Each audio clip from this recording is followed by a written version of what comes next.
नवीन वर्षातील पहिला सण आहे आणि तोही मकर संक्रांत।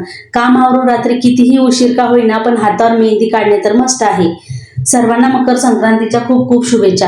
आज ना मकर संक्रांतीमुळे कामाची लगबग होतीच, पण या सर्व कामाच्या घाईत गल्लीत वाण सामानाची गाडी आली म्हणून मी लगेचच खाली जाऊन वाण सामान निवडून ते घेऊन आले आणि सोबत मुलांच्या आवडीची भेंडीही घेतली। यावेळेस वाण द्यायला ना 3च्या नंतरचा मुहूर्त होता, म्हणून जर आरामशीरच काम करून घेतलं।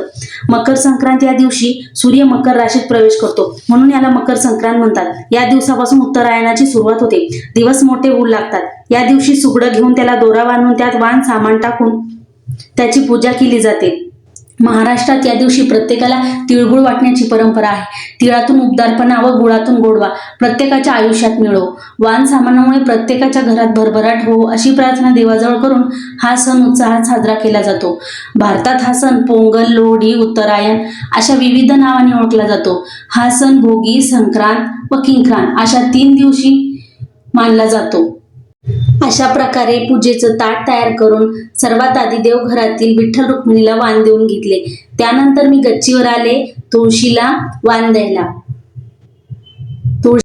तुम्ही म्हणाल की माझ्या ताटात तर मातीचे खण दिसत नाहीये, पण आमच्या घरी अशाच तांब्याच्या खणामध्ये वाण देण्याची प्रथा आहे।